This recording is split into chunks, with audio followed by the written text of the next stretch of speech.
Finals here at the 2018 Magic the Gathering World Championship.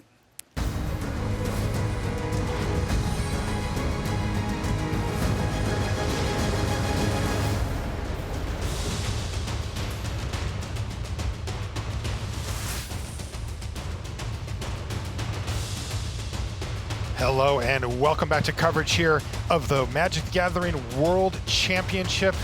We're in Las Vegas, Nevada. It's been a long road for our players, and there are only 2 left. It is now time for the finals. Our first competitor from Spain, Javier Dominguez. Javier has been on a long road back. He was within one, perhaps turn of winning the World Championship last year. Faced off against the Hall of Famer William Huey Jensen. He fell just short, and he's worked his way all the way back to the finals.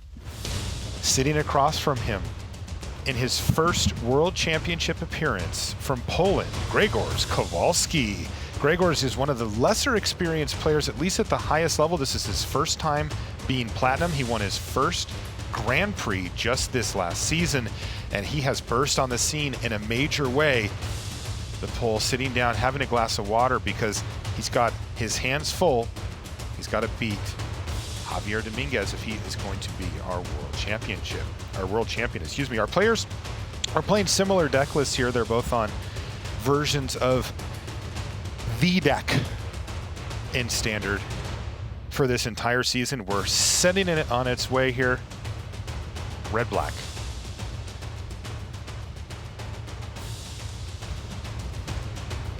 And this is probably our last look at this deck at the high level.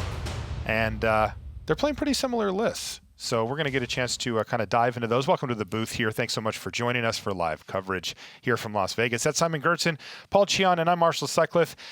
Thank you. We appreciate you coming along and taking your time on this weekend to watch us crown a champion, give away $100,000 to the winner. Second place, well, it's not a bad day either. That's $50,000. So no matter what, you're pretty happy if you're sitting in one of those seats. But boy, a big jump for the winner, and you get that thing right there. You get the trophy. Players are taking a look at their opening hands, which they've already kept. And we're going to be underway here momentarily. Paul and Simon. Paul, why don't I start with you? Let's take a look at what Grzegorz is running. Anything stand out about his red-black deck? There's a lot of configuration room within these lists. Yeah, so it looks like both players are playing very similar decks. But one thing that I want to note is the fact that he's playing 3 copies of Bomat Courier in the main. And I think that's kind of a small metagame decision. I think he kind of expected to see lots of red-black aggro. And Bomat Courier is fantastic in just about any other matchup, except for, I think, the red-black aggro mirror, because, you know, you have cards like, you know, Goblin Chain Whirler, and, you know, that is basically the only 1 toughness creature in your deck that is vulnerable to that card. We are well and truly underway here, by the way. Javier Dominguez off to this quick start. He had Heart of Kirin and a Willing Pilot here on turn 3, so that's 4 damage over to Grzegorz Kowalski, who also had a similar start. He's got that Scrap Heap Scrounger, but he did not start things off with a Heart of Kirin, Simon. No, and look at Dominguez's hand. There is a 4th land, a Chandra, a Glorybringer, and a Braid. He has a dream start, I would say, for this mirror matchup. Yeah, just the perfect mana curve. Next turn, all kinds of different options. He can deploy Chandra. He can even actually use it for mana to use a Braid to get something out of the way. So just a lot of options for Javier. Pianolar on turn 3 for Kowalski says, well, I've used up all my mana for the 2nd and 3rd turns of the game, as he passes the turn back to Javier. But as you mentioned, Simon, land number 4 plus a lot of action means that Javier is likely to be able to keep this lead that he's developed in the early turns. And you can also see how much better it is to be the Scrap Heap Scrounger player on the play, because you are just naturally favored in the race. So given that Javier is very likely to run out the Chandra here, at this point, do you still use the Scrap Heap Scrounger to crew the Heart of Kirin to get in, and use the loyalty effect on the Heart of Kirin to play defense with the Heart of Kirin? I think you just use the Chandra's loyalty to crew the Heart, because that means you're also getting in for an additional 3 points. There it is. Chandra, Torch of Defiance hits the battlefield for Javier Dominguez. She comes down with 4 loyalty already, and now he has to decide how he wants to manage his loyalty. He's got multiple options. I would definitely abrade here. The question is what? Yeah, it looks Yeah, there's a lot of different options here. I think he's probably staring at the Pia Nalar or the Scrap Heap Scrounger that's on the battlefield. You know, it's one of those situations, though, where Pia Nalar, it's nice in the late game when you have access to a bunch of free mana to spend. But right now, Grzegorz really wants to put additional pressure onto the battlefield. So if he's actually utilizing Pia's ability, I think Javier is going to be okay with that. But looks like he still wants to get that creature off the battlefield. And he's going to use this loyalty ability that you guys just mentioned here, Heart of Kirin. You can remove a loyalty counter from a Planeswalker to crew up the heart, and that's exactly what happens. So Chandra goes up to 5 to make 2 mana, Abrade kills Pia Nalar, then down to 4 on loyalty to get Heart of Kirin in the air, and a nice big attack for 7 damage. No clear good blocks for Grzegorz Kowalski. His best option, either take it or chump. Now Kowalski has that chance to deal with Chandra, but it comes at the expense of losing the life total raise. Also, he might have to spend a removal spell on the Heart of Kirin if it gets crewed. So now the funny thing is, Dominguez is sitting there with a land and a Glorybringer and says, you know, if you get my Chandra, I don't really care that much. Right. Grzegorz has to use a lot of resources here to try to get that Chandra off the battlefield, but then Javier will be very firmly ahead in the race. Ether Hub now for Grzegorz Kowalski. This is land number 4, a critical juncture for the red-black deck, if you've ever seen it go. They have many ways to either cast a powerful 4-drop or just play 2 powerful spells in one turn. It looks like he's going for that option. He's going to play a Bomat Courier, and then he was lining up an attack, and he kind of pulled it back like, whoa, wait a minute now. Well, he's trying to make sure that he can actually kill the Chandra, and he will be able to, because what's going to happen here is Javier can use the Heart of Kirin secondary ability of being able to be crewed by the Chandra, which would then take it down to 3 loyalty. Then you can block the biggest creature, which is the Scrap Heap Scrounger. It would go down to 1, and then Kowalski can follow that up with a Goblin Chainwhirler, which would actually take out both the Heart of Kirin and the Chandra. So Javier, you know, probably aware that Goblin Chainwhirler is a possibility, might just look to use the Heart of Kirin to block one of the 1/1s instead of the Scrounger, so he doesn't get blown out by a Goblin Chainwhirler. The question is which one, and he's going to go for the Thopter over the Bomat Courier. Javier Dominguez very aware of the fact that Grzegorz would be unlikely to make this attack without a card like Goblin Chainwhirler in his hand. And so he's going to block thusly. But this way he doesn't force the Chainwhirler. Right. This is the downside, is that he just loses outright the Chandra here. Oh, but now, you know, Grzegorz actually not as in a bad spot now. So sure, Javier Dominguez is going to play a Glorybringer this turn, which will put Kowalski down to 2. But he does have an additional cut to ribbons here to deal with that with the Glorybringer. So if Kowalski can use Cut to Ribbons to deal with the Glorybringer, and then play another thing to block the Scrap Heap Scrounger, you know, Kowalski has a few more resources in hand. This is getting very interesting. Dominguez, of course, doesn't exert here because he wants that Glorybringer to deal lethal damage, which plays right into Kowalski's cards. Wow, this is a good and close one. Grzegorz Kowalski's life total on life support, but with the answer in hand for Glorybringer and a blocker already on the battlefield, Dominguez is completely out of cards, and Grzegorz very much not. Yeah, but Javier currently in a spot where if he just draws a removal spell for that Bomat Courier, it will be lethal, because Bomat Courier is the only thing that's in the way currently of that Scrap Heap Scrounger. Because Kowalski will certainly use either Chandra's minus ability to get the Glorybringer off the board, or use the plus ability to get 2 red mana to cast Cut on that Glorybringer. Yeah, also, 2 life is not that much. If you draw a Chandra, that's lethal. If you draw another Glorybringer, that's lethal. There are a bunch of cards that... Let's see what he hits here. And there it is. There it is. Goblin Chainwhirler to clear away the only remaining blocker and clear the way for that Scrap Heap Scrounger to deal lethal damage. Javier Dominguez moves 1 step closer to his goal of a world championship. You know he's had that hunger since last year. He came up just barely short. An agonizing flip of the last few cards, and it went William Huey Jensen's way. And I have a feeling it's been bothering Javier ever since. Well, yeah, I mean, you are playing for the title of the world champion. There's just so much on the line, and it was so close. Yeah, not many people get that close, right? Yeah. One land away. It was exciting. It was super exciting. It was actually that was one of the most intense top 4s I've ever watched. Oh, I was on the edge of my seat for that one, and I was in the booth for it. Okay, well, we've got one game down, but we are playing a best 3 out of 5 here in the finals of the World Championship. We are going to be bringing you game number 2 right after these messages.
Right now.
And welcome back to the feature match here in Las Vegas, Nevada. I'm Marshall Sutcliffe in the booth with Paul Cheon and Simon Gertzen. You are watching the World Championship final between Grzegorz Kowalski and Javier Dominguez. Javier with a quick Game 1 victory there. The red-black mirror is what we're facing. We are, of course, playing standard here. This is probably the last ride for the red-black deck. It has had a magnificent showing over the years. Yeah, or even just this iteration of a red aggressive deck. You know, a lot of these big heavy hitters from the red decks are going to be rotating with Guilds of Ravnica coming out. Cards like Hazoret the Fervent and Glorybringer and Chandra, Torch of Defiance. Yeah, this is very much the last ride for the red-black deck. And it's going to win the World Championship, spoiler alert. Yeah. It's already won its fair share of tournaments. Indeed. What do you think about the Bowmat Courier after... oh, no, this game too, oh, sorry. Yeah. Yeah, I was already in sideboard mode. Okay, 1-2 punch here for Javier Dominguez, but of course a braid for Kowalski says, no, sir, you may not have Carry Zev on the battlefield. And speaking of that, you may That's why not you brought have it out. Bowmat Courier. Simon, I don't think it's very good. I don't think it's very good here against Goblin Chain Whirler. To answer your question, Simon, Chain Whirler wipes away the Courier, and what looked like a nice start for Javier has been completely erased by Kowalski. Yeah, and fully expect those Bowmat Couriers to be sideboarded out once we move on to games 3 to 5. I have to say this looks like a much better start for Kowalski, who never really got a foot into the game. Yeah. In game 1. Yeah, and Javier, even had a reasonable curve. He had a 1-drop into a 2-drop, but that Chain Whirler just did so much to get the tempo back in Kowalski's favor. And you can take a look at the graveyards to see the tail of the tape here as well. 2 cards in the yard for Kowalski because he got a 2-for-1 off of the Chain Whirler. And this is the huge tempo play. Wow. Effectively a 2-mana Chandra. Yeah, getting a Chandra onto there's no better feeling than playing a Chandra onto an empty battlefield. You just don't have to worry about it dying. Yeah, and even Javier Dominguez can't feel great about running this Rekindling Phoenix out. Sure, it does require 2 answers, but it's not unlikely that Kowalski can say perhaps minus Chandra and point a burn spell or another chain whirler or something like that at the elemental. Kowalski is thinking for a little bit here. He has a cut to ribbons here, and he might actually use it on the Rekindling Phoenix and then use the minus effect on the Chandra to actually just get rid of Phoenix, because Rekindling Phoenix is one of the most important cards in the matchup, as it requires multiple removal spells to actually get it off the battlefield. Well, you kind of have to, right? No, you can ignore it, Marshall, but then your Chandra is just taking 4. Yeah. And that way you're probably just not getting much done. Right, and also Grzegorz doesn't have enough of a ground force to really force a race situation here and punish Javier for attacking a Chandra, for example. So he's going to go ahead and use the Chandra ability and then the cut that you guys mentioned a second ago, and bang. I like how Kowalski's doing that after combat, just in case he chump blocks with the egg. I like that. That's good, clean play. You never know. Yeah. Now, this is a real problem. He spent quite a few resources to get that first Rekindling Phoenix on the battlefield. Now he's facing down another one. Yeah, and now all Kowalski can do here is plus and just try to find a way to kind of protect that Chandra, and that's not the worst. He found a PNLR that does produce a Thopter token, so if Javier Dominguez does not have a way to get rid of the Thopter, Kowalski can get another activation out of the Chandra. But as you can see in Javier Dominguez's hand, he also has a Chandra Torch of Defiance in hand. But I'm pretty sure you don't want a -3 on a Thopter, so that Chandra is actually in a kind of a weird spot. Carry Zev and Ragavan hit the red zone. And Dominguez thinking, what's the reason not to block the Ragavan? And there really is the only card he has to be really concerned about here is potentially a Magma Spray, where if the Rekindling Phoenix takes 2 and it dies to a Magma Spray. It's a big problem, but Grzegorz doesn't have it in his hand. He's got 2 in his list, though. That would be nasty if he had it. It is a scary proposition, but Javier is enough behind on the board where he kind of has to make that block. That's right. So he blocks Ragavan. Karizev gets in for 1 damage. Javier's at 15. He has had 2 very nice turns in a row, but he's going to need another one. Great draw by Dominguez, Magma Spray. That's maybe the card that is worth it to take out the Thopter. Yeah, given that Javier has now drawn that Magma Spray, he can use it to clear the Thopter out of the way, which would then allow him to attack Rekindling Phoenix and get rid of that Chandra on the battlefield.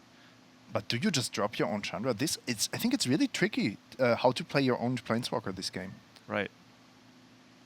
There might even be a line where you attack the Chandra down and you take some damage on the Crackback, but you're waiting until your Phoenix is untapped again before you deploy your own Chandra. Yeah, I think Javier is considering waiting on casting this Chandra in hand. He does have a Canyon Slough in hand, so he does have something to do with his mana.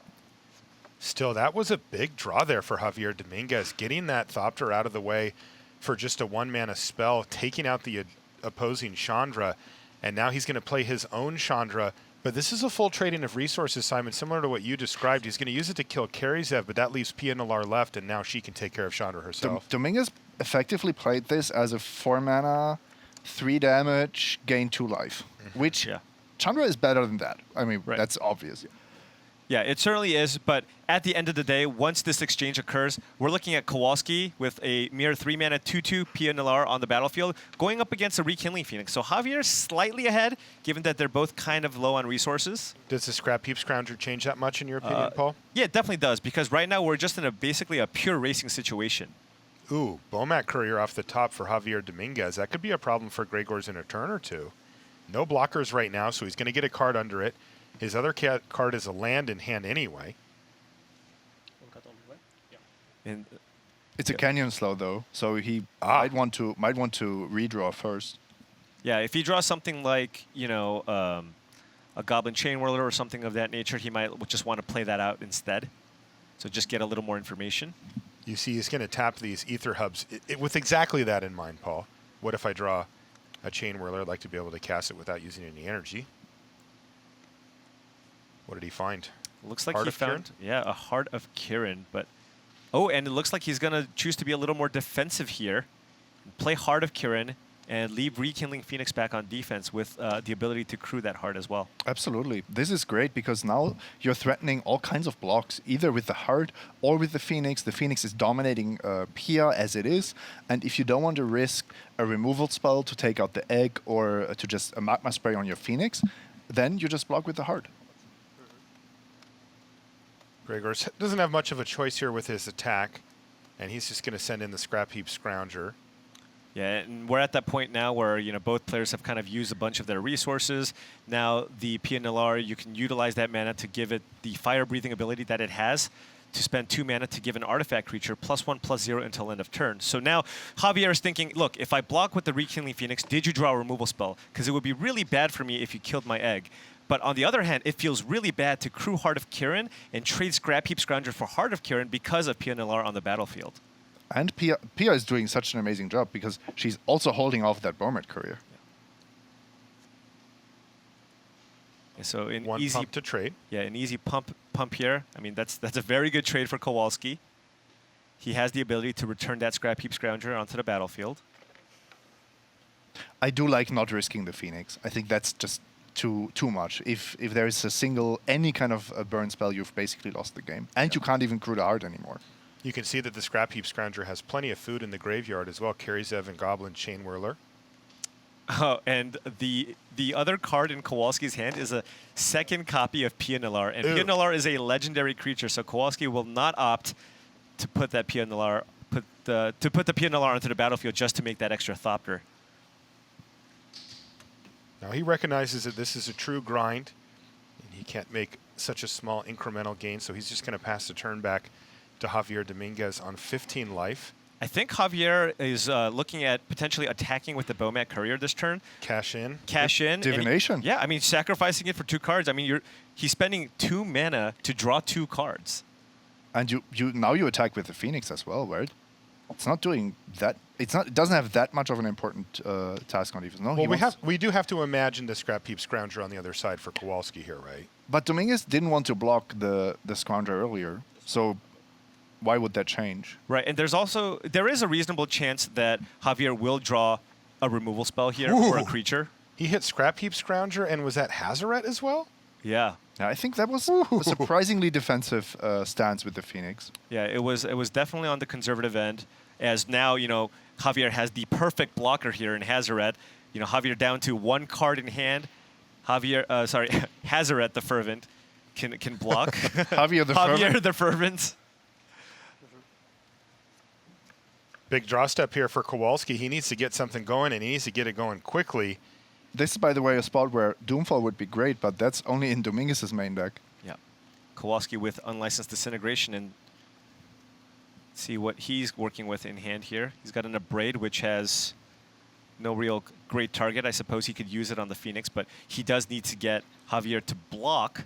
But given that the Hazaret's on the battlefield, Kowalski does not really have a good attack here. Yeah, not a strong incentive. He still, of course, has that Pia Nilar in his hand as well, but this one may be slipping away from Kowalski, as he just has not been able to get out ahead. And just look at the mana on the battlefield. A 2 and a 3 drop versus 2 very powerful 4 drops. Even if I break it down that simply, Paul, it just seems like Javier Dominguez is firmly in the lead at this point. Yeah, so, you know, I was always wondering why people playing the red-black deck chose to play Hazaret the Fervent in their deck, because their mana curve is much higher. There's lots of 4s, 3s, 5s. Glorybringer. Right. You're not able to actually consistently attack with it on turn 4, but the reason is this specific matchup. I've seen so many games just ended by Hazaret because you have these removal spells going back and forth, and at the end of the day, what's the last thing standing? Hazoret. Yeah, the hardest card to deal with in the whole deck. It's not a 4-drop in this deck. This is basically your late game. This is your 6, 7, 8 drop if you want. This is your Scarab God, basically. Well, Javier's certainly taking his time with this combat step here. Yeah, at this point, he does have to feel pretty good about at least attacking with the Rekindling Phoenix. He could choose to maybe keep the Hazoret the Fervent back to basically brickwall Kowalski's entire team, or he can just pile on the pressure here. It is a massive attack. No. And we know that Kowalski will be happy to chump block with Pia. Right. That would actually be a reason not to attack with the Hazoret if you have the read that there might be a second Pia in your opponent's hand. Right.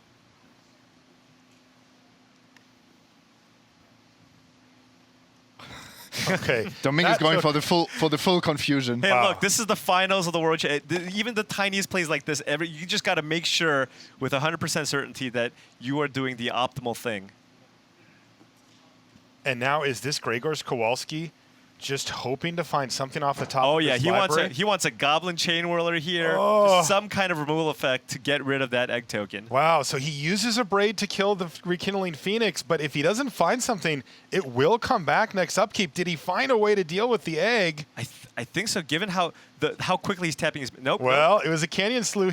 Oh, that was a Chain Whirler. Oh, that's the perfect answer to, of course, that token on the battlefield, but still... Kowalski still has to deal with that Hazoret the Fervent that's in play. He does. The Chain Whirler was a great draw off that cycle, though. It's going to hold back the Scrap Heap Scrounger and kill the egg. But as you mentioned, Paul, it doesn't solve his biggest problem, which is Hazoret. That was Still, very, you can't very ask for impressive. much more with Playing that. for your outs. Yeah. That's how you get to the finals. Drawing Chain Roller when it's needed. Yeah, well, yeah, that's the thing. That's sometimes something that's not intuitive to somebody who's just starting out playing, right? You have a card in your hand, you're like, well, this isn't going to do anything. I just kill it and it just comes back. But putting yourself in a situation to draw the card that you need to get out from when you're behind is kind of the hallmark of these great players. We've seen plays like this all weekend from both Kowalski and Javier Dominguez. Dominguez is going to throw a Dragon Skull Summit using Hazoret's ability there. And yeah, Kowalski does have the advantage here in life total, so it's a little dicey here because Chain Whirler was like the perfect draw because Javier can't even attack with the Scrap Heap Scrounger anymore. So now he has to decide whether or not he wants to kind of play defensively with the Hazoret.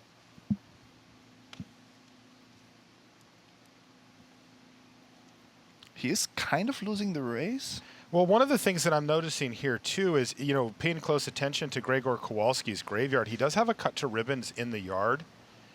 I don't know if he can actually pull out a win using it, but that's a lot of damage. That's exactly what will win him in the race. He has the double black, if I'm not... Yeah, absolutely. So that's already 5 points in his graveyard.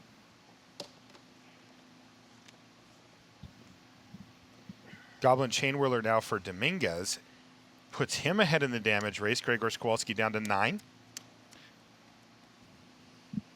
And Kowalski really, really wants to find a way to get that Chain Whirler off the battlefield so he can also start cracking in and try to win this race because, of course, Hazoret the Fervent gives you that inevitability along with the ribbons that's in Dominguez's graveyard.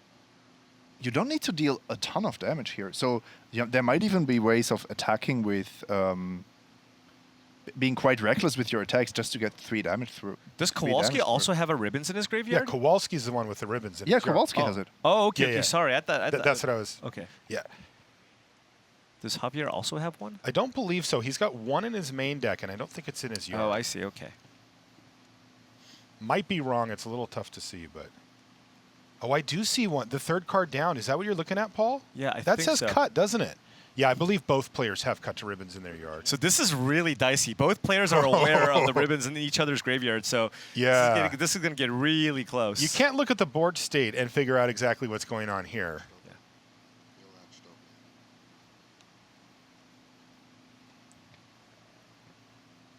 Yeah. That's the slowest casting of a Scrap Heap Scrounger I've seen. Oh, look at this. And he has found a way to get in for some damage. Yep. Bang, hit you for 6. And Kowalski has lethal next turn with the ribbons in his graveyard. That's right. Javier Dominguez needs to win this game now.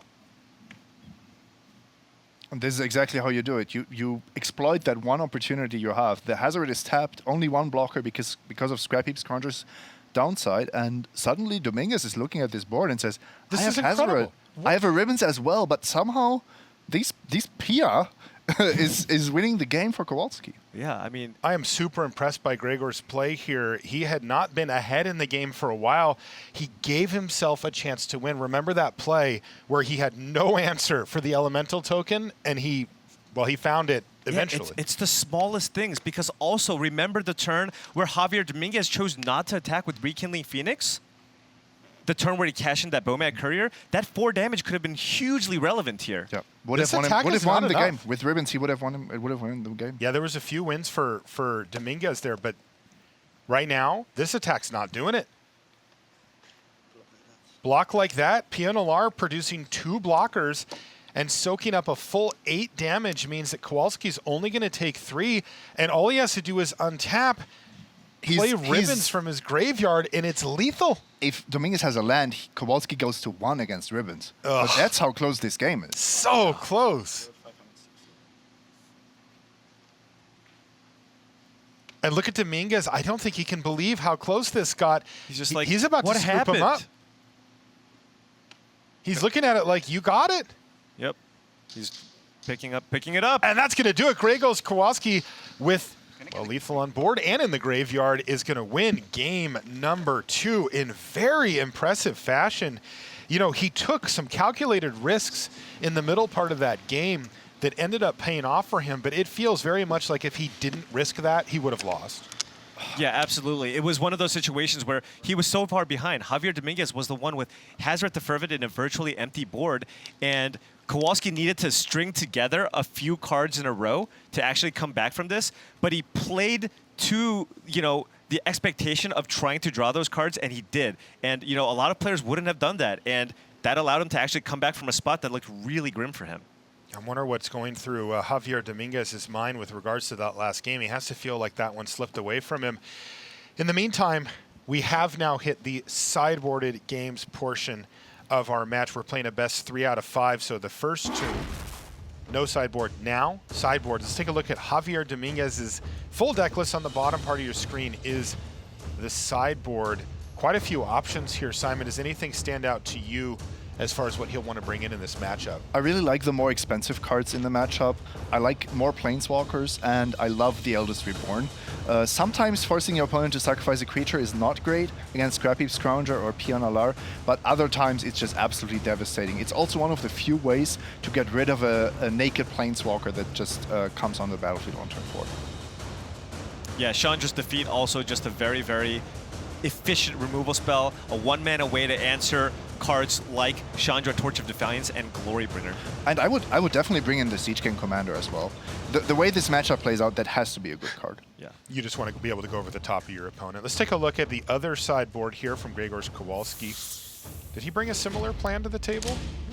Yeah. A lot of similarities. It's almost like they're playing the same deck. A little bit different here, but not a whole lot. Well, yeah. I mean, he's got that super secret Bomad Courier number 4 in his sideboard. So, he does recognize the importance of that card in a lot of different matchups. But, I mean, I imagine that's the first card that's going to be boarded out because it is truly the only card that really puts you down a card when your opponent plays out a Goblin Chain Whirler. How does Duress fare in a matchup like this? I don't like Duress. Of course, you can be lucky and you get the Chandra out of your opponent's hand, but what if they reveal Rekindling Phoenix and Hazard? Then you're just basically wasting your card. I'm more interested in the Doomfall question because there are scenarios that we can imagine where Doomfall is the nuts, just the best possible card, and others where it's the worst card you can draw. Yeah. Duress is one of those things where, yeah, sure, you're sideboarding in. The most high impact cards you're sideboarding in are those threats, but at the same time, we saw how grindy this match could be, and players just end up just trading resources and going down on cards. And in the late game, drawing a Duress when your opponent has nothing is the worst feeling in the world. So, as Simon alluded to, a card like Doomfall will always have at least some utility in the early or late game, because if your opponent's empty-handed, you can still get a creature off the battlefield. Take a look at the trophy that the player will be walking away with. That trophy has the name of every world champion etched into the base of it. going all the way back. You can see some of the names right there. Look at that, John Finkel from 2000 in Brussels. That's one that stands out. There's Kai Bude right before him, 1999. How do you like that 1-2 punch? Reasonable, I would say. I don't know if reasonable is how I describe it, Paul. No pressure at all. No pressure at all on the players. This is the guys you'll be joining. Oh, man. In addition to the trophy, $100,000. Also not bad. Buy a lot of trophies with $100,000. $50,000 goes to second place here at the World Championship. Mega prize pool for our players. Also, you have to give the trophy back, but not the 100,000. That's true. You do get a trophy though, Simon. It's just not this one. That one. Yeah, that's the one that we take around with us, and it stays at the headquarters of Wizards of the Coast. That one has a lot of history behind it. Yeah, I'm responsible for making sure it's nice and shiny. It's one of your many jobs. It's, I've only been there for a year now, so you gotta. That's why they hired you. It's kind of a hazing ritual. Wow. That's why they got you. Yeah. Like, oh boy. Keep that trophy real nice. They call it play design. Yeah. So the job is keep Aaron Forsythe's coffee hot. Oh yeah. Keep the World Championship trophy nice and shiny. And be the scapegoat for every overpowered card that's created. Well, all of your friends are making sure. I put myself on that list as well. I've blamed you for cards that came out 10 years ago. Sure. Yeah. I remember. But I still feel like it's probably your fault. I think somebody. I mean, it was more of a joking thing, but it was like I was blamed for a card that came out the pre-release before the first day I stepped into the office. Hey, I blame you for it still. Yeah. What's up with this card? I'm like, I don't know, man. I wasn't even there yet. I don't even know what this card does. But now you've been there long enough that we are actually seeing right your now it is totally appropriate for you to blame me for everything. Also to praise you. Yeah, when you do a good job, right? I mean, because that was of course that was also all me, right? Of course, Paul's part of the play design team in R&D. They work on what do you focus on the most? Standard and draft, or I think we primarily focus on the main sets that are released. We focus on limited balance and of course constructed as well, primarily standard, making sure it's balanced and there's a little bit of something for everybody. Big changes coming up in standard. This is basically the last time we're going to see this version of standard at the highest level. And this is a big version of standard, right? This has the maximum number of sets that you can put in before a rotation. Yeah, oftentimes, this is basically, standard's final form before it gets shrink down. We're an 8-set standard. Once the rotation happens, it's going to go down to 5. But huge differences. Big difference. A lot of the heavy hitters that you're familiar with now, the Scarab God, Hazred, all of those are going to be rotating. At the same time, Guilds of Ravnica are going to be providing plenty of powerful cards and spells to build around. I just want to get drafting. I mean, after we saw Guilds of Ravnica here at the team series. Yeah, I just want Huey's deck. I just want to actually go up to him, borrow the deck, and then just see if anybody just wants to play. Do not blame you, Paul. That deck was mega sweet. He was playing, for those of you that missed it, we did have the team series final a little earlier, right there on that main stage. It was awesome. Super. I love team events in general, and this is the highest level of team event that we have. It ended up being the Ultimate Guard Pro Team taking down that team series final over Team Haruruya Latin. Really two fantastic teams clashing. And ultimately, though, Ultimate Guard Pro Team took home the hardware. Then we transitioned over into our World Championship coverage. Ben Stark didn't really put up much of a fight against Grzegorz Kowalski. His deck really did not cooperate with him. And Grzegorz basically just got to play out the cards from his hand, and Ben didn't. It really wasn't much more to say. It's not like Kowalski had fantastic draws or anything. It's just Ben is playing a deck that's looking to play multiple 1-drops in the same turn, but that requires you to draw more than 1 land. And also, he did choose to keep those 1-landers because his deck is very low in mana curve. But that's kind of like the calculated risk that you got to take when you play a deck like that, because you really need to get going out the gates to be able to actually beat this red-black deck. Yeah. And if you listen to his interviews this weekend, great insights, by the way, from him. He said, this is a calculated risk I'm taking. I'm deciding to play this deck because I respect my opposition so much. He did say that, yeah, I heard. He said, look, I can't just show up with a stock red-black deck and expect to excel, You know, and given how top-heavy these tournaments are, I mean, $100,000 for first, you are incentivized to take that shot, and he did. A great run from Ben Stark, but it did fall short in the semifinals. Players taking a look at their opening hands now for game number 3. We saw Javier Dominguez dispatch of Shahar Shenhar in 5 games. It did take the full 5, and it was pretty exciting to watch. Yeah, we've got our finals. This is now a best 2 out of 3 as the players have split each of their first 2 games. So Javier Dominguez from Spain is going to be on the play. He's done nothing thus far. Look at how much slower this matchup is after sideboard. I feel like the average converted mana cost of Javier's hand is like 4.5. You know, first. Yeah, it goes from an aggro mirror to a mid-range mirror, right? It's really, can I stake my Planeswalker and can you deal with it? I also love the hand of Dominguez. If you see that Karn Sign of Urza, Eldest Reborn, and Glorybringer. And it's not even just like what you would expect from a game 1 mid-range mirror. This is like pure sideboard trying to go over the top of each other mid-range mirror. That was an end step, a braid to kill Pianalar. The expectation here, at least if I'm sitting in Dominguez's seat, is this right here, a Goblin Chain Whirler, and that's exactly what Grzegorz does. Though, interestingly, he paused for a long time after tapping 3 mana, perhaps giving away a little bit about what he might have going on. Multiple 3-drop options for him. Here's Karn Sign of Urza. Which one? Okay. Yeah, the one on the top, I guess. Karn Sign of Urza is going to come down, plus revealing 2 copies of Goblin Chain Whirler, 1 in hand, 1 in exile with a silver counter on it.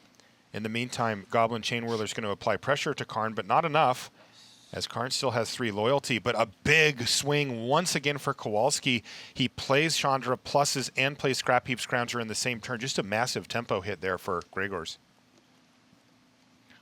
Yeah, so this is going to be close. You know, the Karn was basically guaranteed to give Javier at least 2 cards the turn he played it, because there was a Chain Whirler on the battlefield, but not a lot of other big haste effects that Kowalski can have. But, you know, that Chandra is going to be problematic. Javier Dominguez does have a Glorybringer, but that will not be enough to be able to take down the Chandra.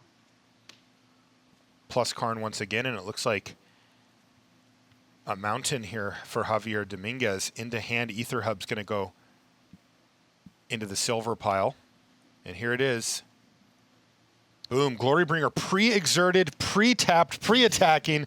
That thing could not wait to hit the battlefield. That is a strong play, though, for Dominguez, knocking Chandra down to 1 loyalty and taking out that Goblin Chain Whirler in the process. And this matchup after sideboarding is very removal heavy, so you want to exert your Glorybringers when you have the chance. Look at this. Plus on Chandra reveals Hazaret the Fervent.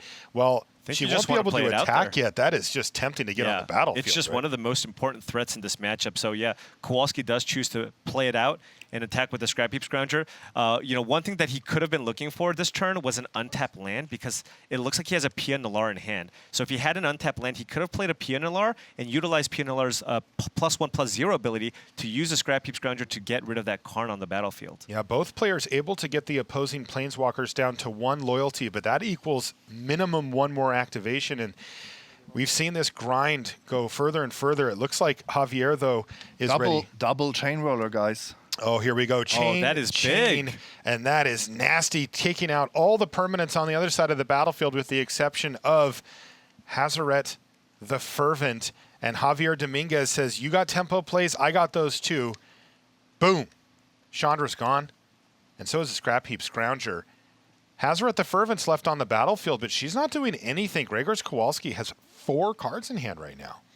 And there was a downside to casting that Hazaret off the Chandra, which was you're investing 4 mana into a play that is not immediately impacting the board.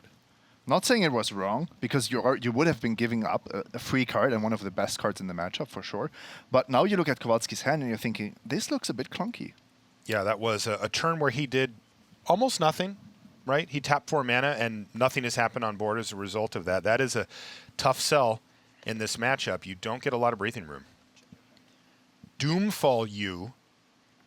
He says he sees Eldest Reborn and Cut to Ribbons. He says, get rid of that Eldest Reborn. Thank you very much. I'd like to keep my Hazaret around. Yeah, Dominguez had the answer with the Eldest Reborn. So now Kowalski actually has a pretty good set of defenses here. He can play out a land here, and then he can actually use Chandra's Defeat to deal with that Glorybringer and then actually ambush one of those Goblin Chain Whirlers if Javier Dominguez chooses to attack. But I doubt he will, given that Kowalski does have access to 3 mana to discard a card with Hazoret the Fervent. Actually, he doesn't even need to use the Chandra's Defeat until after attacks are declared. Yeah, I don't think that you're attacking to a Hazoret there. That is just looking to eat your Chain Whirlers alive.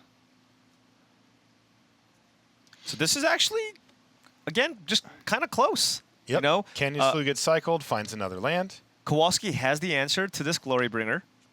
He's got the Hazoret in play. This is going to be one of those games where Hazoret is the last thing standing, like you described, Paul, because Javier Dominguez just cycled 2 Canyon Sloughs. He did not find an answer. He's got a Braid, Cut, and a Mountain in his hand. Yeah.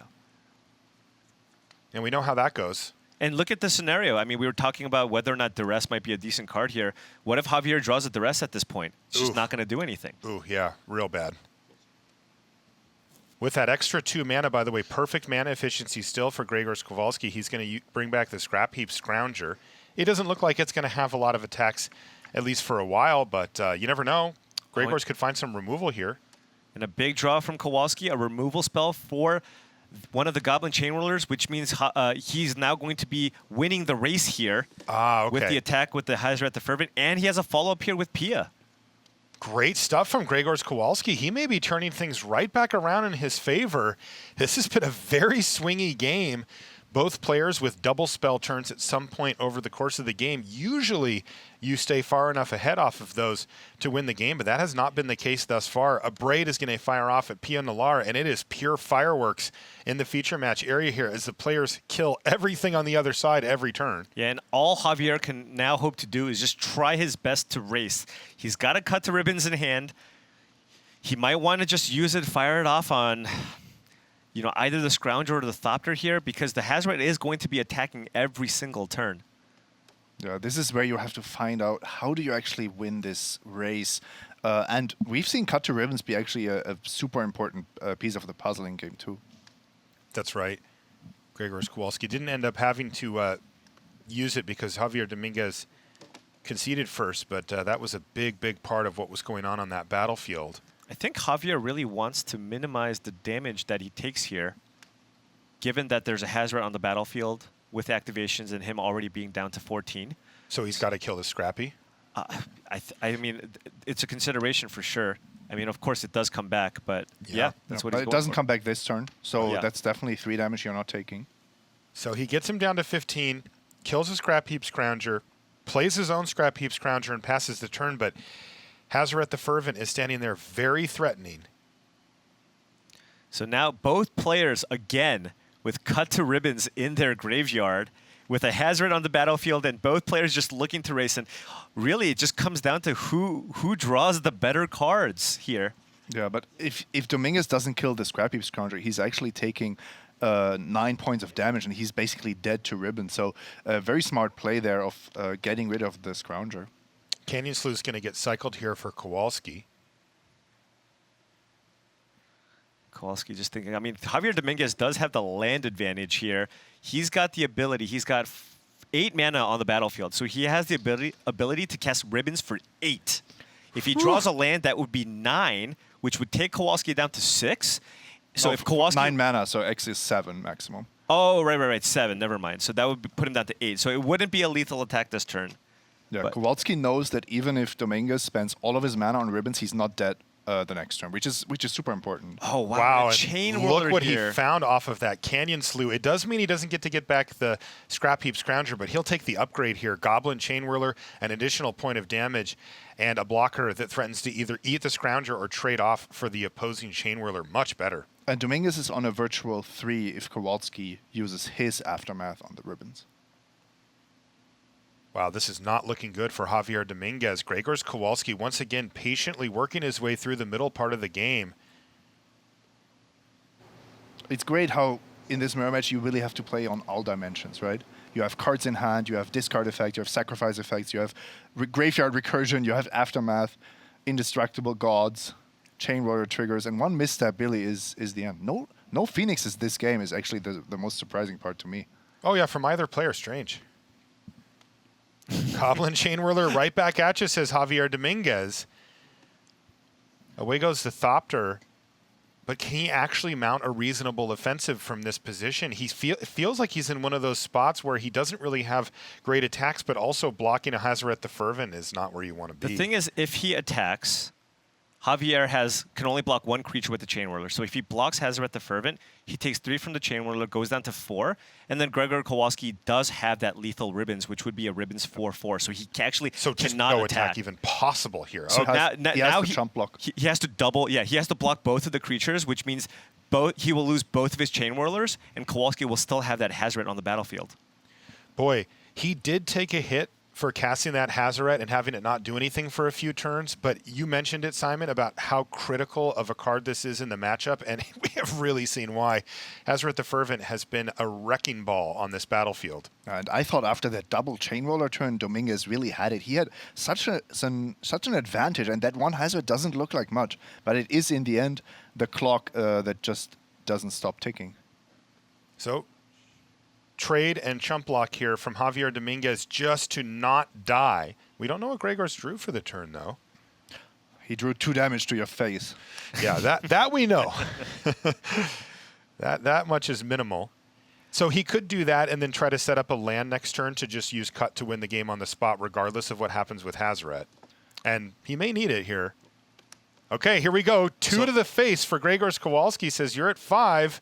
Oh, and Bring Scrap Heap back the Scrounger's Scrap Heap lethal. Scrounger sitting in the graveyard, and that's going to be game number 3 going to Grzegorz Kowalski. All he has to do is send in the squad, and Dominguez says, yeah, I'll block, but I know you're going to remember that. Cut to Ribbons, and Kowalski says, yes, sir, I will. 2 games to 1 is the game count right now for Grzegorz Kowalski. Simon, we had a chance to actually look at exactly how these players sideboarded. What did you make of it?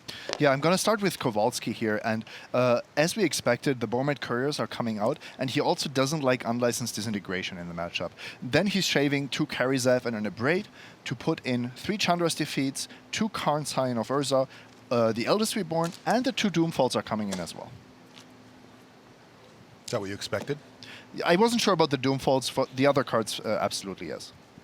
Yeah, I was also wondering whether or not he would consider boarding out the Heart of Kirin's, just because you're losing a bunch of creatures. But of course, you are also bringing in a lot of Planeswalkers, which you can use to crew the Heart of Kirin. Karn in particular. Right. That's such a good crewer. Yeah. Now, on the Javier side, very similar in the sense that, he took out the 4 Bowmat Couriers, but he took a slightly different approach with some of the other cards he took out. He actually did not cut Karizev from his deck. He cut 2 Heart of Kirin's and 2 Chandras, actually, because both players are playing copies of Chandra's Defeat. It does feel pretty bad when your opponents trade up in mana. And instead, he opted to go for Eldest Reborn, Siege Gang Commander, 2 Karns, 3 Chandra's Defeat, and a Doomfall. So that is quite a difference in the sideboarding strategy, especially with whether you want to rely on Chandra or not. Yeah. Take a look at our players in the feature match area. You got to wonder what's going through Javier Dominguez's mind right now. He got to Game 5 against William Hugh Jensen last year in the finals of the World Championship, really hoping to cross that threshold and become a world champion. Vengeance on his mind, but Grzegorz Kowalski has just very calmly moved his way through these games, took some risks and got there, navigated through some very tricky mid-game situations, and even though this is his first time playing in the World Championship, he seems to be very dialed in, and he is now on the verge of taking home the $100,000 on the trophy with 2 games. He just needs to win one of the next 2, and he's your champion. That Abrade on the attacking Rekindling Phoenix, I wouldn't have done that. I think that was really a world champion-worthy play.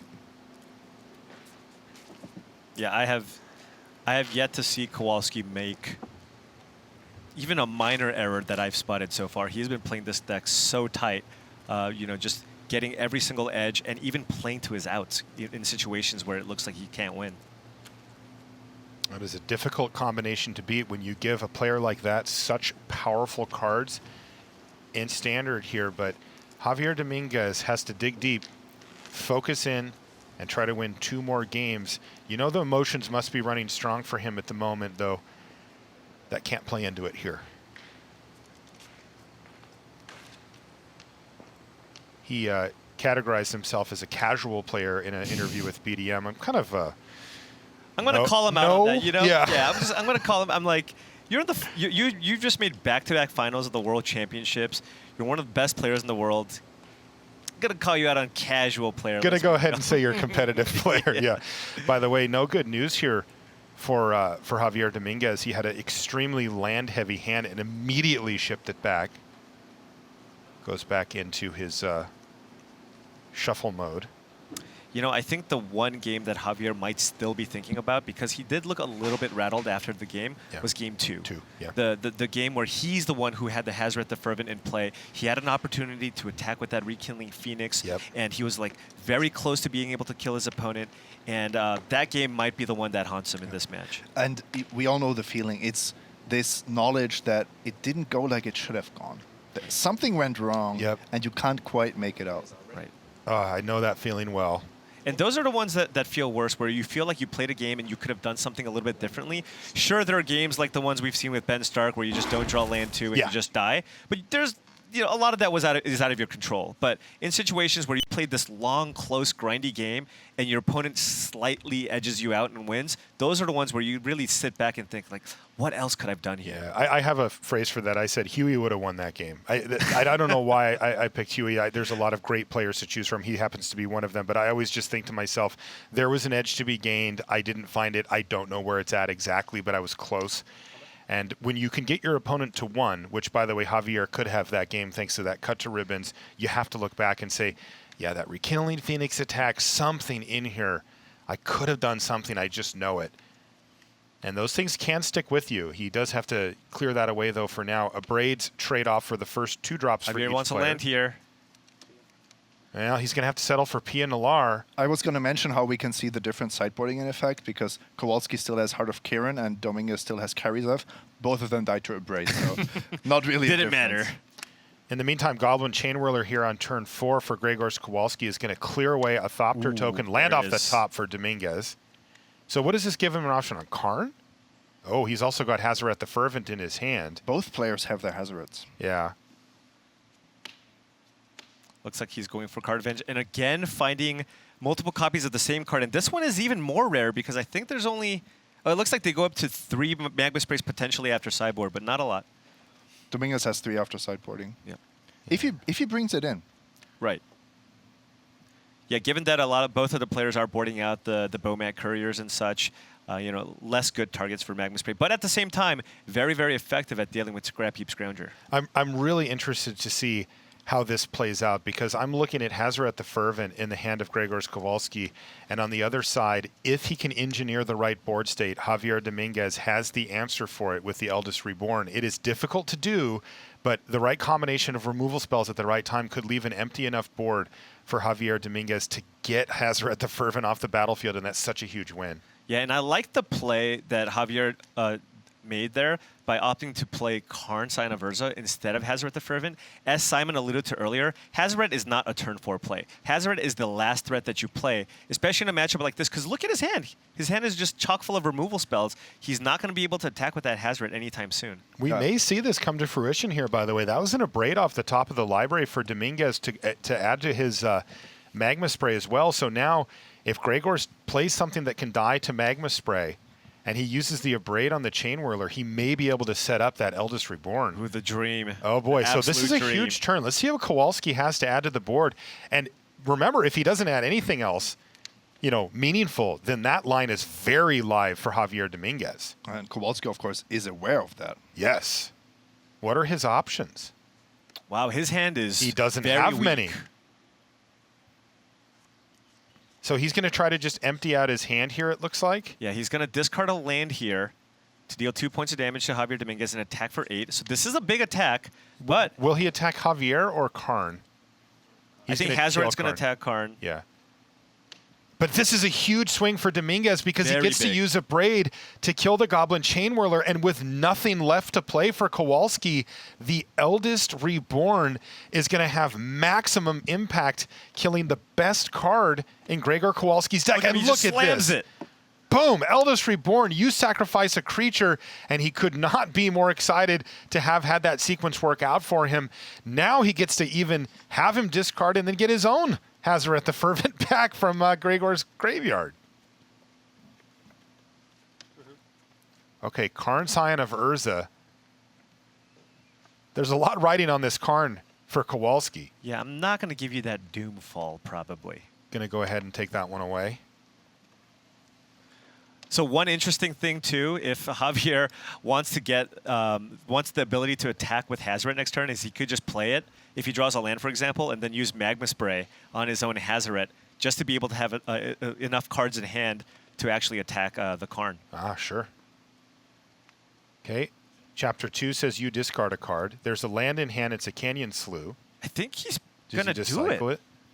I mean, getting that Hazoret onto the battlefield. I mean, the other option, of course, is to just play Pia Nalar.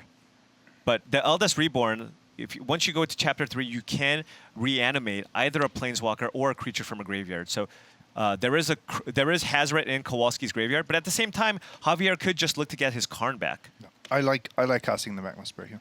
Yep, and he goes for the Magma Spray play. Most importantly, getting 5 loyalty off that Karn. That just seems like too much of a value. You're not really losing a card there. You're gaining 5 damage. Yeah.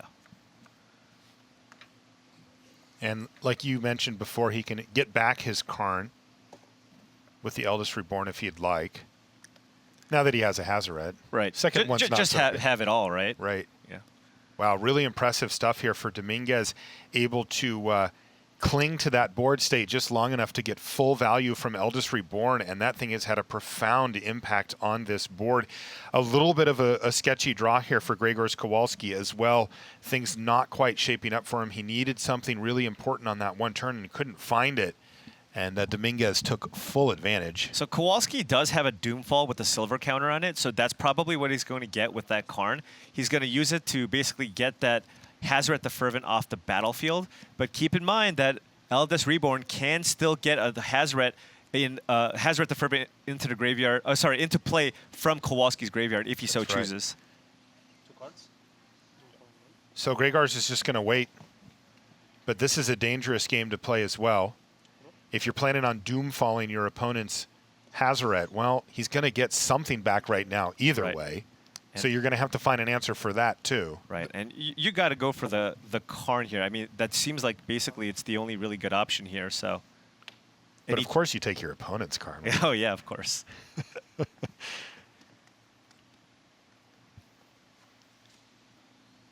Okay, here's Pia Nalar. Last card in hand is a Dragon Skull Summit for Javier Dominguez.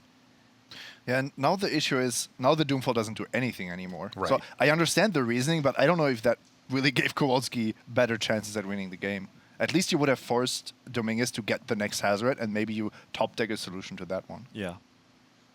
This is definitely a kind of like a higher risk, higher reward effect. But given how just the impact that Eldest Reborn had in this game, I think Kowalski was basically just hoping, look, Javier, I really hope you don't have anything, so I can set up a situation where I have a better chance of winning.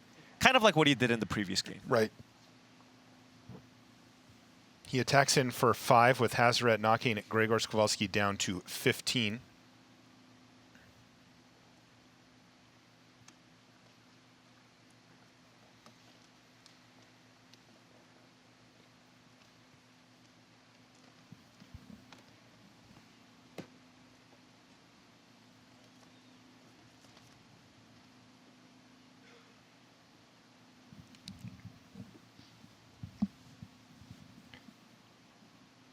So Kowalski is really far behind here. Only a Chain Roller against, 4 creatures, one of them indestructible, and Karn.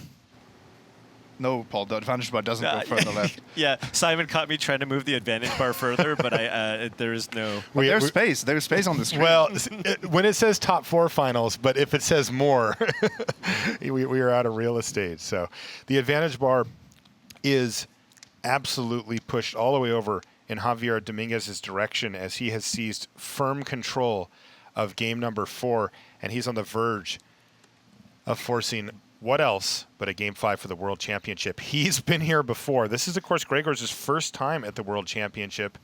He'd love to come away with that trophy and the $100,000, but Dominguez is going to say, not so easy, my friend. Perhaps a date with destiny for Javier. Yeah, that Eldest Reborn, wow. It was just so impactful this game.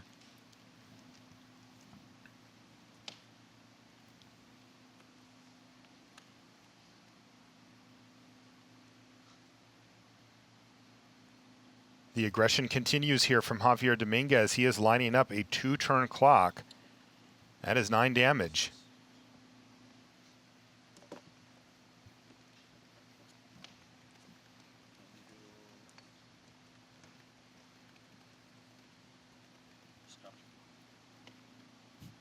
And he even so Dominguez even has the option to get in for damage and recur Scrap Heap Scrounger. So he can actually use Hazoret the Fervent to discard Scrap Heap Scrounger and still put it onto the battlefield by exiling a creature from his graveyard. He's actually got 2 Scroungers in hand. Yeah, so he is threatening lethal just with Hazard activations.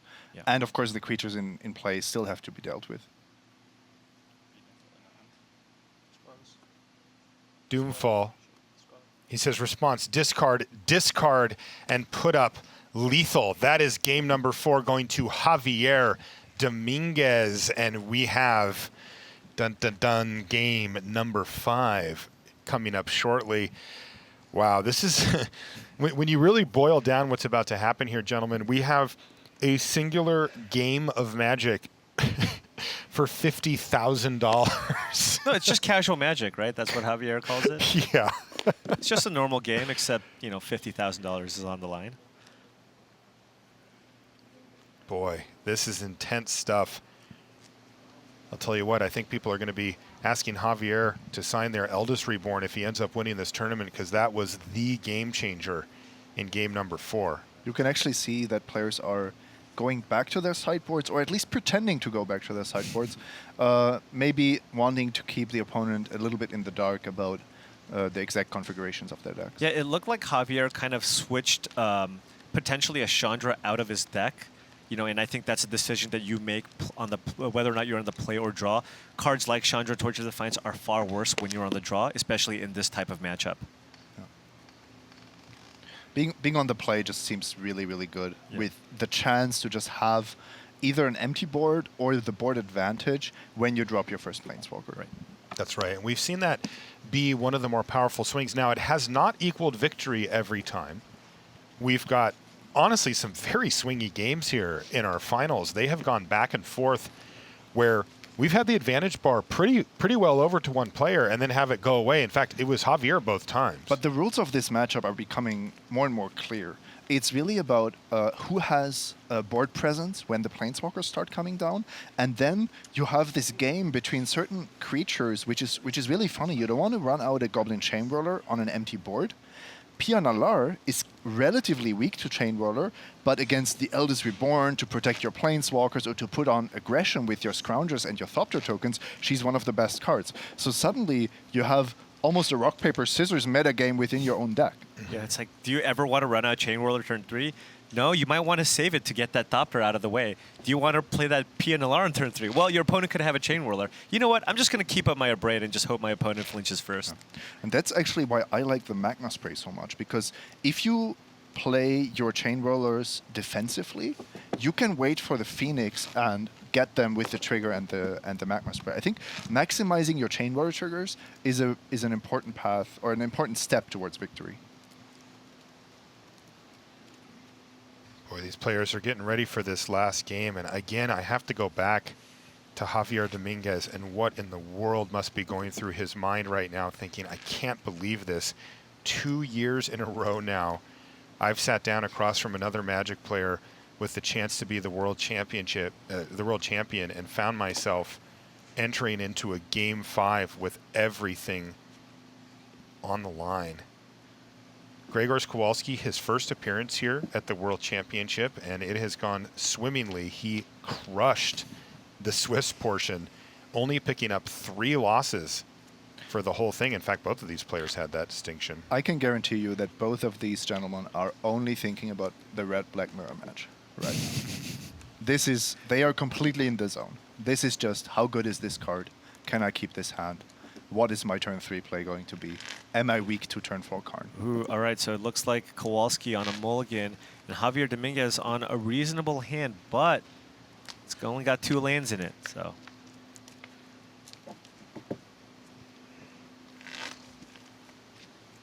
But that's not an unmulliganable hand, right? Right. You cannot really mulligan that, especially on the draw too. You're just so likely to hit land number 3. And once he hits land number 3, he has plenty of options there with the Pioneer and Doomfall in And hand. this hand has 2 lands, Black Source, Magma Spray, Pioneer, Doomfall, and the Hazard you're looking for. So there might be 2 PRs there.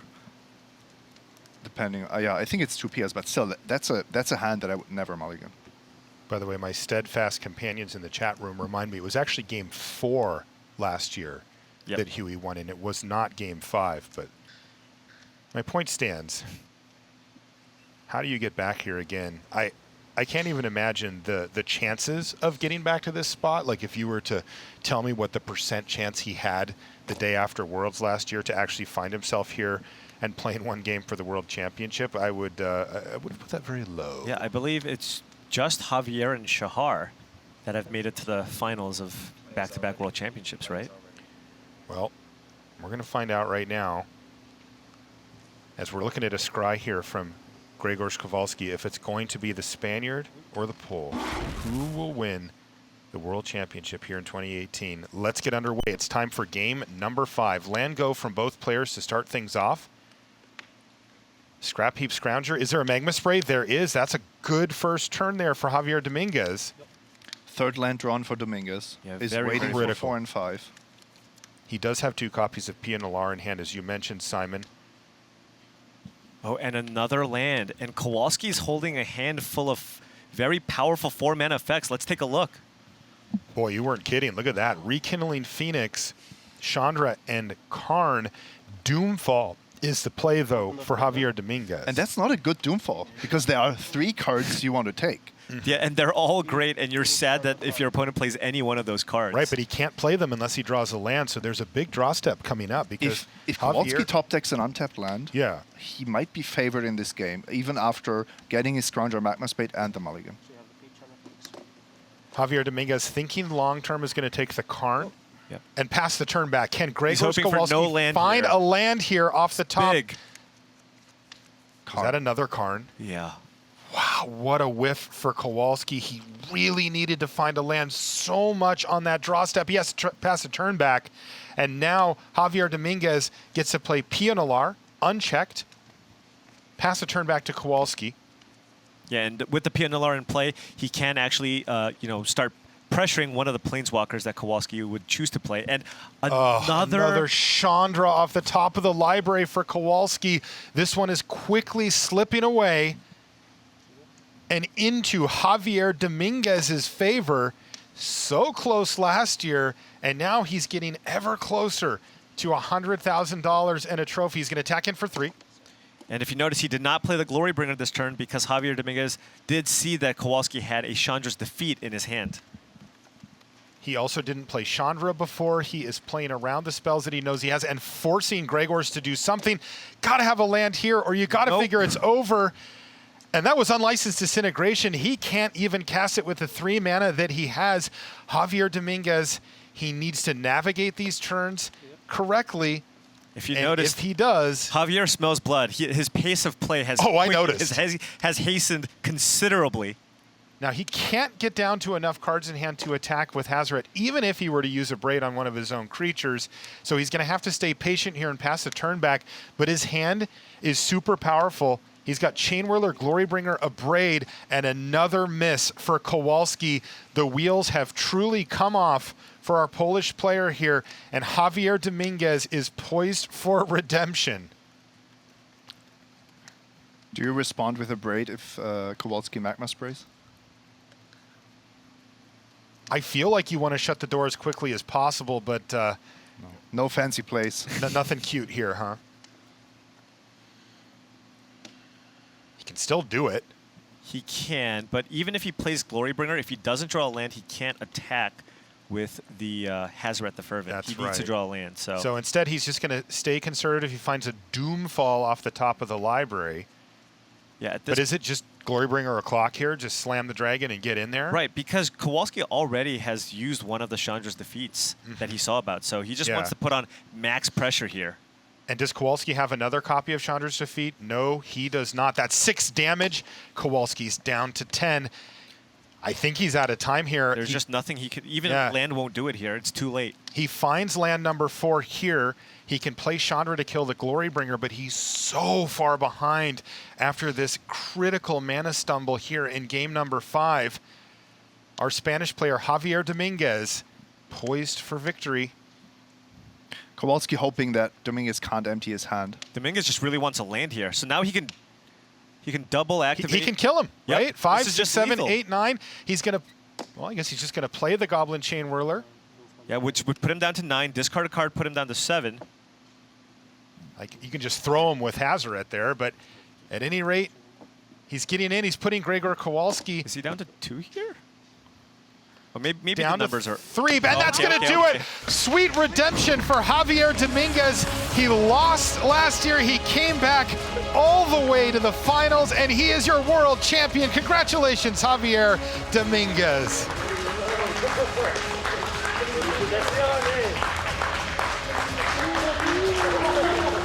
What a fantastic moment for Javier. Got so close last year. And that redemption arc is complete for him. Congratulations for the great finish for Grzegorz Kowalski in his first World Championship appearance. $50,000 in second place is nothing to sneeze at, and he can be proud of his performance. But the day belongs to Javier Dominguez, who says, I need a minute to collect myself. He is overwhelmed right now. What are the chances? He makes the finals of the World Championships last year and then just makes it back, has an even better record, and then just wins the whole tournament with another Hazoret deck. You can tell he's overcome with emotion right now, trying to keep himself together after becoming the world champion for the game that he loves. All that hard work over the course of the last year paying off as he's earned the trophy and the grand prize of $100,000. I mean, this is the dream for every competitive Magic player. Play in the World Championships and beat the best and hoist that trophy.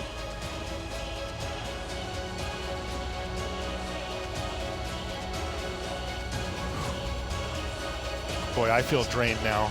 I know, I mean, just what an incredible finish to an incredible tournament.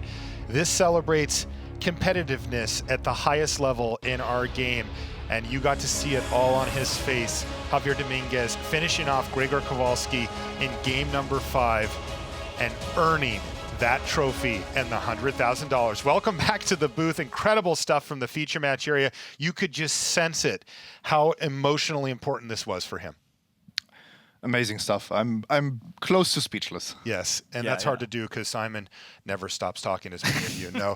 I mean, just even watching him after he won, right? I mean, just how exhausting, just the testing process, all of it. And then just to all of a sudden you get to sit there and just kind of reflect for a little bit and just realize, wow, I'm the world champion. And after hundreds of matches with Red Black. And he actually did it. Like, because you know when you lose the world championship, the next day you wake up and you go, I was so close. I got to get back there. I got to get another chance at it. But you know in the back of your head that you might not, right? You don't get many chances. And he did it. He made it all the way back to qualify, which is in itself extremely difficult. Then he had to play the best players in the world over the course of 2 days. He put up a fantastic record, by the way. It wasn't like he squeaked into the top 4. Incredible drafting, by the way, as well. Really difficult spots to navigate. Not your typical Dominaria draft decks, but he went off with those. He 3-0'd with a double Flame of Keld nearly mono red Radiating Lightning deck that Simon so and I both really liked. Fantastic stuff from the feature match area. It is time, however, to send it back to the news desk. Thanks, guys. Welcome back to the news desk. Maria and Rich here.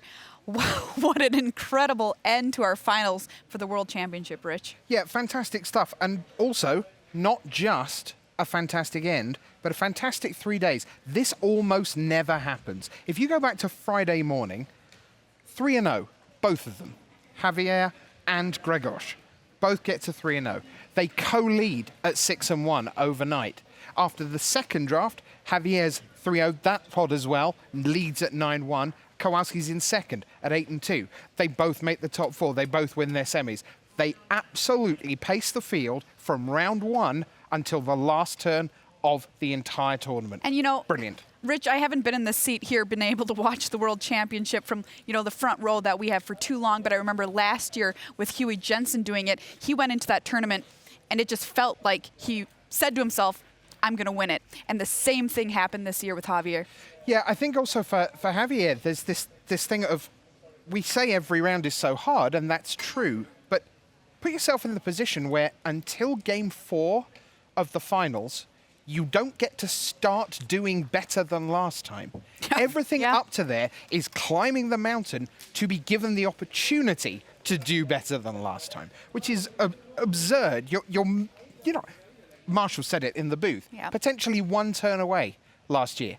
And then you have 12 months to wait. And then you have a draft and 4 rounds and a draft and 4 rounds. And also getting here in the first place. Right, which was all his goal was when he joined us here at the desk and said, look, I wasn't thinking about could I win it. I was thinking about would I be allowed to play in it. Right.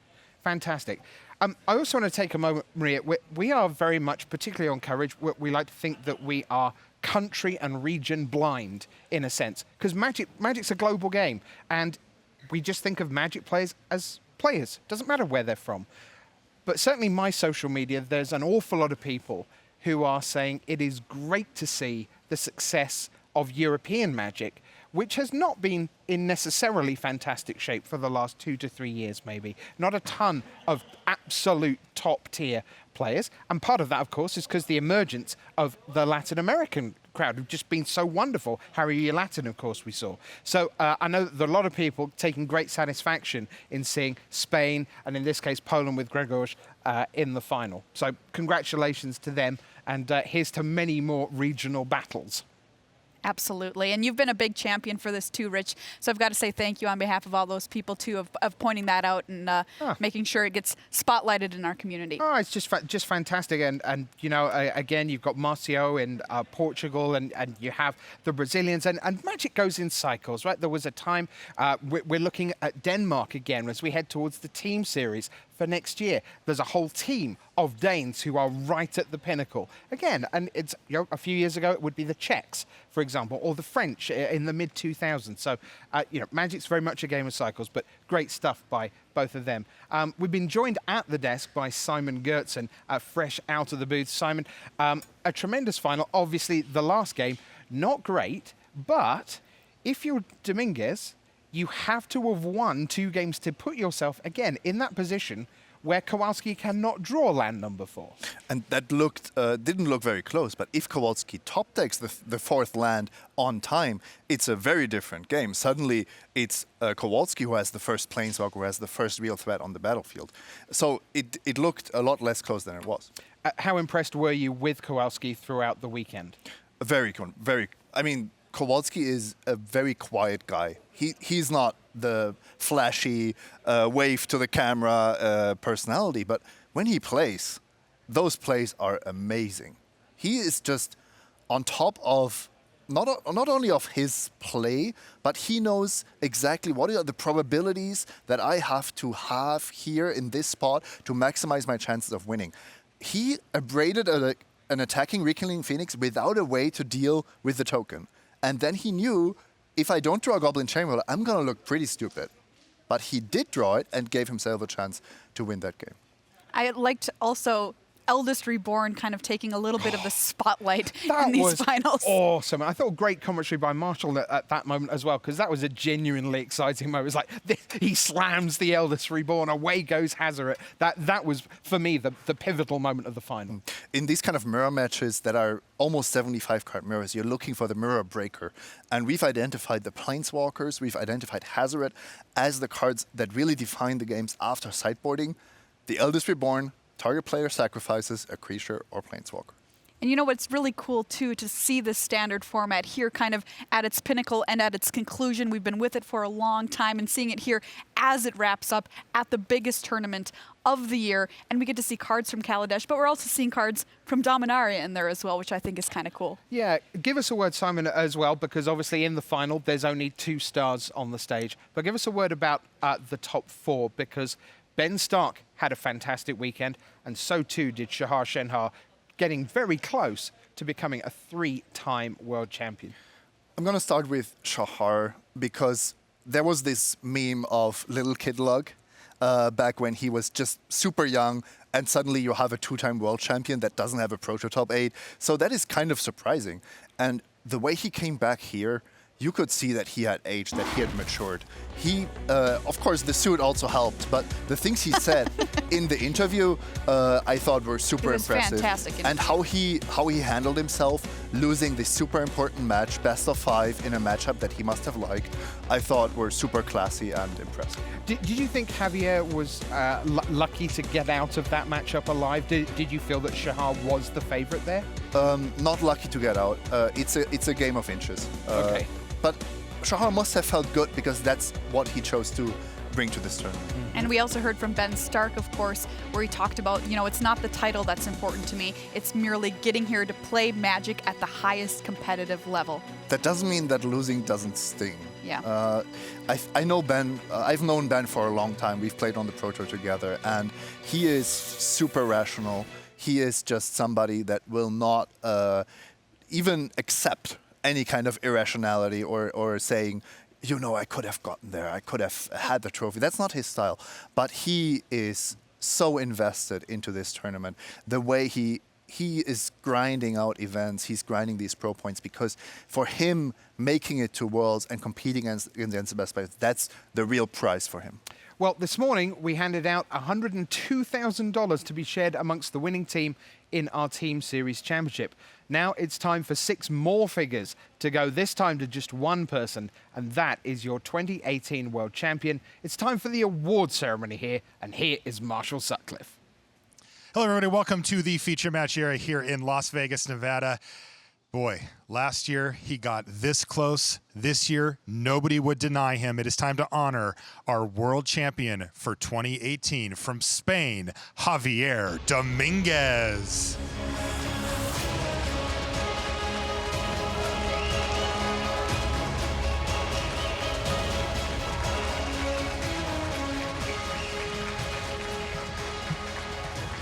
Javier, watching you storm your way back from re-qualifying, going through the whole field, all the way through the top 4, and claiming this trophy was emotional for everybody involved. What could possibly be going through your mind right now?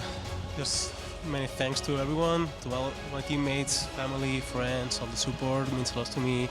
Yeah, I just want to say thank you to everyone that helped me, supported me. Now, last year you were this close to taking home the trophy.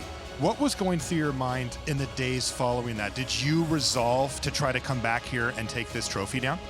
Not really. I was just trying my best, as always, every single tournament, try my best, and I wasn't thinking of last year, just this year, live the present. Slow and steady wins the race. Well, sometimes. Well, it certainly did today.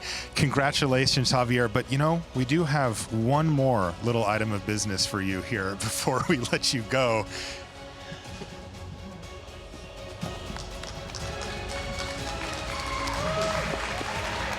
Ladies and gentlemen, your champion for 2018, Javier Dominguez.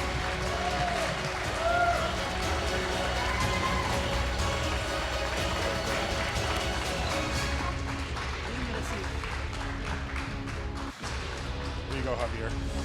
Grab that too. It looks good on you, buddy. Congratulations once again to Javier Dominguez, our champion.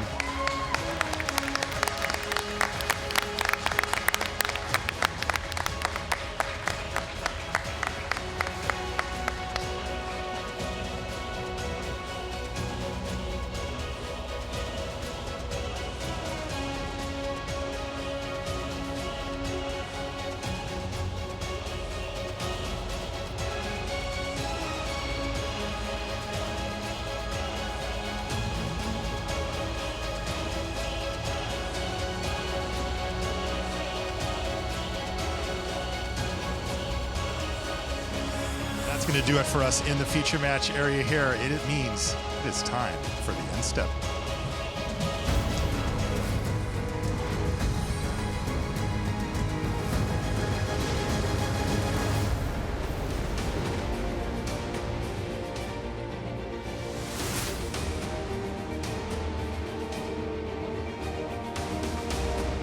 Hello and welcome to the End Step. Maria, Simon, and Rich here for a fantastic end to the 2018 Magic the Gathering World Championship. And you can't help but feel some emotion watching Javier out there just gripped with excitement and relief, really, after trying so hard, coming in second last year and finally clinching it this year. But we always start things out with a card of the day. What is it going to be, Simon? Red Black Aggro dominated the tournament. My card of the weekend, of the day, is Goblin Chainwhirler. This card is just dominating standard, if we're being honest. Triple red, 3/3 first strike, that's not the key. The trigger, 1 damage to planeswalkers, the opponent, and each creature they control. I think it's actually kind of nice because, yes, of course, it's been one of the dominant players in Standard, but we actually watched it do the things it does very efficiently. There were certainly outright games that totally transformed on the strength of it, or indeed on the strength of 2 of it, because sometimes we saw it was about 6 mana, not 3 mana. But absolutely transforming games that looked unwinnable, and suddenly, yep, the Chainwhirler comes to the party. Thank you so much. Yeah, actually transforming games, but also the metagame. I think that's the real strength of Goblin Chainwhirler. So, Goblin Chainwhirler, do you think it's going to be hanging around, Simon? It really depends. It really depends how... or was it a pun? No, it wasn't. I'm no Rich. So it really depends how 1 toughness creatures are stacking up in the new standard format. Do you want to invest a triple red into your mana base? Do you want to have that heavy red component in your deck? And is it actually worth it? Is the trigger good enough? My guess is yes, but we will see. All right, remains to be seen. How about our match of the day, Tim and Riley? Thanks very much. Well, here in the feature match area, we have an overwhelming surplus of confetti, but a real lack of trophies as they've all been claimed. It's time for us to announce the match of the day. And while we saw all sorts of standard action in the later half of our Sunday here at the World Championship, it was during the exclusive coverage of Guilds of Ravnica Limited, Tim, but in our Team Series Championship that we had our match of the day today. We certainly did.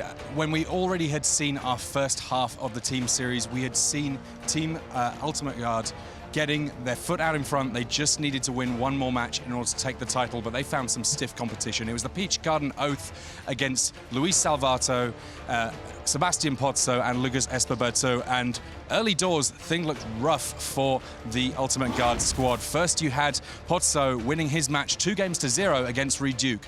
Ultimately, Ultimate Guard were down on all of their matches to begin with, but the comeback, it did begin. After we'd seen Luis Salvato with a crushing victory in Game 1 with Niv Mizzet Perrin, we then saw Owen Turnwald rallying back. And finally, well, it all came down to the, then world champion, William Jensen, playing Dimir with a few extra colors on top, up against Golgari, and piecing it together to ultimately seal the victory 2-0 in favor of Ultimate Guard. A fantastic match. If you're looking forward to Guilds of Ravnica, it's the best way of finding out about it before your pre-releases. That's our match of the day here from Las Vegas. Go ahead back and get across what happened with the Guilds of Ravnica Limited during the Team Series Championship, and that's the way that it goes here today at the World Championship. It's back to the desk. Thanks so much, Tim and Riley. And yeah, man, it was great watching Guilds of Ravnica. Yeah, I love the way they say Dimir, plus a few other colors. Yeah. It's like the sundae with the cherry, with the sprinkles, with the chocolate, with the... Yeah, we call that Value Town. Is that the official title? Yes. 4-color value. 4-color. 4-color Value Town. I think there are going to be quite a lot of drafters who are looking forward to 4-color Value Town. There's always 5-color Value Town. That's just like one stop further on the train. The train to Value Town, you can get off at 4 colors, or you can, stay till 5, but the train might have fallen off the track by then, but you cross your fingers. My metaphor has gotten away from me. Wow. What, did it get derailed? You just carry on, Marie. You've got this, apparently. No, but look, fantastic stuff. The Team Series really was great because you never know. It is sealed. It is just open the packs and hope that there are good decks in there. Of course, it helps some when you do have great players to try and find those good decks that are hidden within the boosters. And when you're not alone, but it's actually 3 people distributing the cards in the best possible way, finding the power uncommons, the power rares, the right guilds to play. Not all teams played the same 3 guilds. I actually made the comment that the PGO are the only ones that managed to play all 5 guilds. within their 3 players. All right, well, it's time for our winner interview, and for that, we send it over to Brian David Marshall. Thanks, Maria. We've done a lot of interviews with Javier this weekend. You were the player of the day both days in the tournament, and one more winner interview here for you. 9 games it took you, but finally, you are the world champion. 4 games last year in the finals, 5 games this year. And you talked to me about how you're not very emotional when you play Magic. You try to keep it pretty calm, but that was quite an emotional explosion as you won there. What was going on? How just describe to me what went through your head as you realized you were going to win that game. To be honest, I was trying to keep it like nothing, just the game. I was trying to keep myself in the game, just go through the motions, discard hazard, just make sure the game wasn't going out of the way I wanted it to be. Yeah, I wasn't thinking of like after. I was just like playing the game. So yeah, and then I don't know, it just happened. You took a couple moments just sitting there at the table to just let it all sink in. It was a really it was a great moment. What were you thinking then when you were sitting there and you were just trying to collect your thoughts? Can you give us a little bit of what it's like to be the world champion in those moments as you've just earned the right to have your name added to this trophy with the likes of John Finkel, Kai Buda, Shahar Shenhar twice, Carlos Ramau, the name Javier Dominguez is going on the base of this trophy now. Well, to be honest, the first quiet moments I was just thinking breath. Yeah, just like, I don't know yet. I guess I will know in some hours, but this feels awesome. I've always felt like this kind of thing was out of reach for me. I'm just like a normal guy that plays cards, and now, world champion. You were called out in the booth. They don't believe you that when you said in our interview on Wednesday, going back, more than half week, that you're a casual Magic player. They said you're not allowed to call yourself a casual Magic player anymore. I think it should be. I am, why not? I think it's about, how do you enjoy the game. There are also other players in the circuit, like Andrea Mengucci. He's also a casual player, but he still plays in EPT, likes to compete. I think you can just like to win tournaments, and still like to casually play Magic.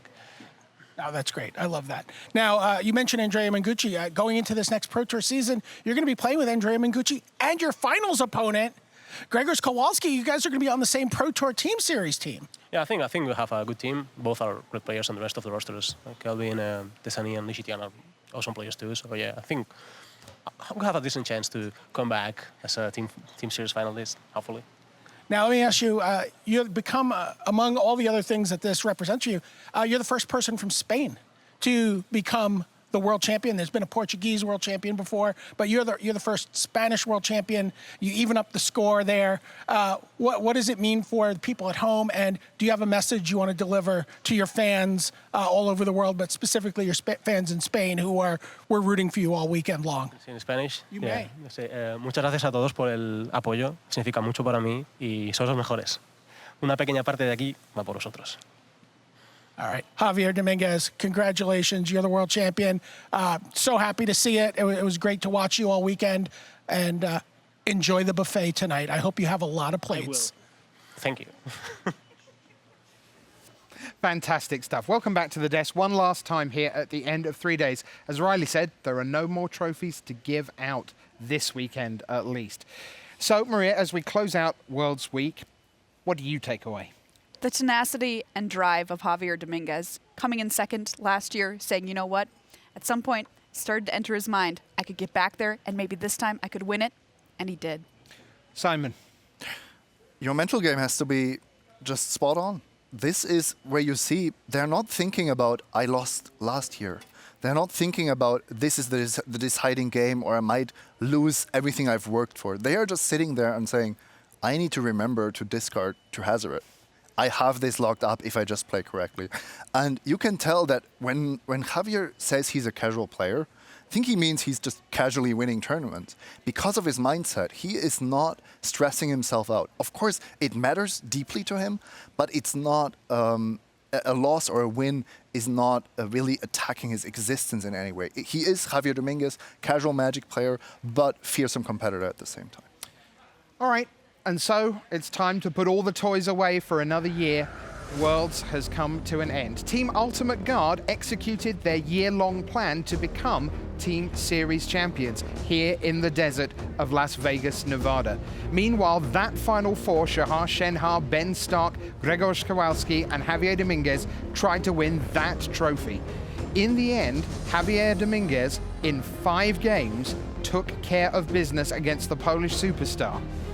It's been an incredible weekend, and we hope you've enjoyed every twist and turn of Dominaria Draft and late season standard as we head to the next generation of Magic tales of triumph and disaster and joy, and above all, fun, because this is a game that is meant to be enjoyed. And right there, you see someone who knows what it means to be champion of the world. Your world champion is Javier Dominguez.